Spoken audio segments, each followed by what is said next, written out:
नमस्कार दोस्तों, ये video editorial compilation for mains का पार्ट है। आप प्लेलिस्ट में जाके एडिटोरियल की वीडियोस पेपर वाइज और टॉपिक वाइज देख सकते हो।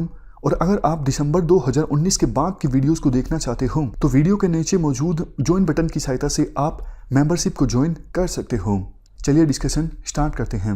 आप जीएस पेपर 3 के इन टॉपिक से आर्टिकल को रिलेट कर सकते हो। इवन देखो, जीएस पेपर 1 में भी यूपीएससी अर्बन फ्लड्स से संबंधित क्वेश्चन पूछ चुकी है, तो जीएस पेपर 1 से भी आप इसे रिलेट कर सकते हो। क्या कंटेस्ट है? देखो, ऑलमोस्ट हर साल दिल्ली, मुंबई, चेन्नई जैसी सिटीज़ में इस प्रकार की तस्वीरें देखने को मिलती हैं। ये स्क्रीन पे आपके सामने जो तस्वीर है ये दिल्ली के मिंटो ब्रिज की है। यहाँ पर एक ड्राइवर की डेथ हो गई पानी में डूबने की वजह से।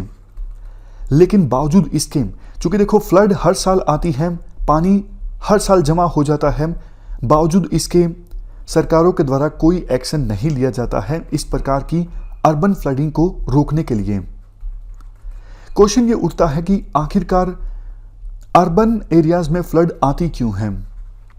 देखो, अर्बन एरियाज में जो फ्लड आती है ना, वो रूरल एरियाज के अपेक्षाकृत अलग है।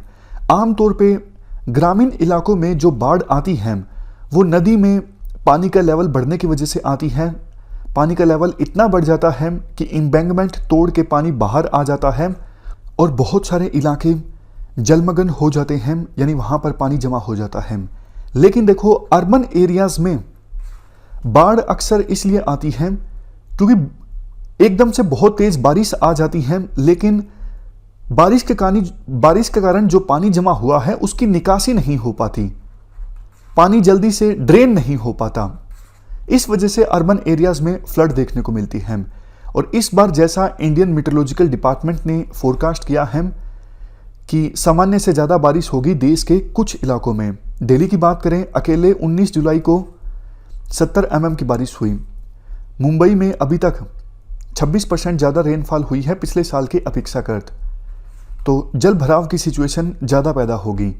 रीजन्स की बात करें, देखो, सबसे पहला रीजन ये है अर्बन फ्लड्स का, पानी की निकासी के लिए जो नाले होते हैं वहां पर चोकिंग हो जाती है। चोकिंग का मतलब आपने कंस्ट्रक्शन से संबंधित कचरा गिर दिया नाले में, तो नाले में ब्लॉकेज क्रिएट हो जाएगी, पानी आगे नहीं जा पाएगा या बिल्कुल थोड़ा थोड़ा आगे जा पाएगा। ये पहला रीजन है। दूसरा रीजन, अर्बन एरियाज में कॉन्क्रीटाइजेशन ज्यादा होता है, हर तरफ कंक्रीट ही कंक्रीट के स्ट्रक्चर होते हैं, तो पानी नीचे नहीं जा पाता। ये दूसरा रीजन है। तीसरा रीजन, इवन देखो, अर्बन एरियाज में मैन एक्टिविटीज के कारण हीट इफेक्ट देखने को मिलता है, जिस वजह से बारिश ज्यादा आती है और पानी ज्यादा जमा होता है। चौथा रीजन, प्लानिंग काफी बेकार होती है। काफी अर्बन एरियाज में प्लानिंग इस प्रकार से नहीं होती कि पानी की निकासी ठीक ढंग से हो सके। हैज़ार्ड वे में डेवलपमेंट होती है, यहाँ घर बना दिया, वहाँ घर बना दिया, लेकिन इस प्रकार से हैज़ार्ड वे में जब डेवलपमेंट होती है तो पानी की निकासी अच्छे से नहीं हो पाती। नेक्स्ट रीजन,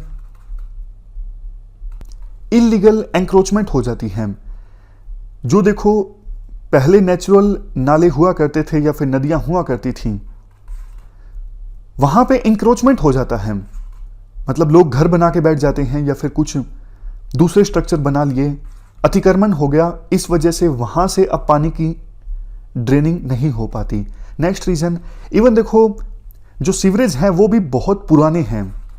कई सारी जगहों पर सीवरेज इतने पुराने हैं कि सिटी का आकार बहुत ज़्यादा बढ़ चुका है, पॉपुलेशन बढ़ चुकी है, लेकिन सीवर पुराने के पुराने हैं, तो बढ़ी हुई पॉपुलेशन के हिसाब से वो सीवरेज पानी की निकासी नहीं कर पाते। नेक्स्ट रीजन, काफ़ी बार देखो पड़ोसी राज्य भी एकदम से पानी छोड़ देते हैं नदियों में, इसकी वजह से भी शहरों में बाढ़ आ जाती है।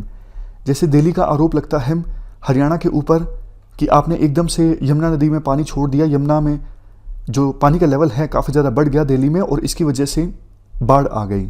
ये बारिश से अलग रीज़न है। वही रीज़न जिसकी वजह से रूरल एरियाज में बाढ़ आती है, नदी में पानी का लेवल बढ़ना। तो ये हमने इस प्रकार से कुछ रीजंस की बात की। नुकसान देखो काफ़ी ज़्यादा होता है अर्बन फ्लड से, इकोनॉमिक एक्टिविटीज़ ठप हो जाती हैं, काफ़ी तरह की बीमारियां फैलने का खतरा हो जाता है, जैसे typhoid, cholera, hepatitis, leptospirosis. Even देखो अभी जो असम में फ्लड आई, कोविड-19 से संबंधित जो यूज्ड पीपी किट्स या फिर डायग्नोस्टिक किट्स थे वो पानी में बह गए बाढ़ की वजह से। अब सोच के देखो कितना इन्फेक्शन फैल सकता है इस वजह से। ट्रैफिक जाम की भी सिचुएशन देखने को मिलती है। नुकसान देखो काफ़ी ज़्यादा होते हैं। कंक्लूजन में कहा जाता है, देखो एक वो भी समय था जब इंडस वैली सिविलाइजेशन के दौरान या फिर हड़प्पा सिविलाइजेशन के दौरान जिस प्रकार से ड्रेनेज व्यवस्था थी उसकी आज भी तारीफ होती है कि उस समय इतनी एडवांस टेक्नोलॉजी का इस्तेमाल किया जाता था, जो हमारी इस सिविलाइजेशन के लिए गर्व की बात है। बट फिलहाल के ईरा में ऑलमोस्ट हर साल हमारे सिटीज़ में इस प्रकार की फ्लड देखने को मिलना ये काफ़ी चिंता की बात है। सरकार को तुरंत एक्शन लेना चाहिए, विभिन्न सरकारों को, कि हर साल जो रिपीट होता है अगले साल कम से कम वो रिपीट ना हो।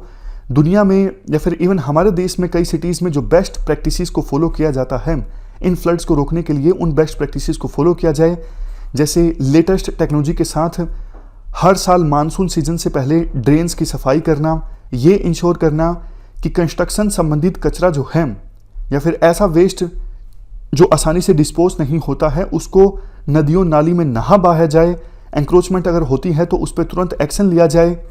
ये सारी चीज़ें जो हमने प्रॉब्लम्स डिस्कस की उनके समाधान को एड्रेस करना चाहिए म्यूनसिपैलिटीज़ को और सरकारों को, राज्य सरकारों को भी। तो ये हमने पूरा आर्टिकल डिस्कस किया। इस डिस्कशन में फिलहाल इतना ही है। Thank you very much for discussion.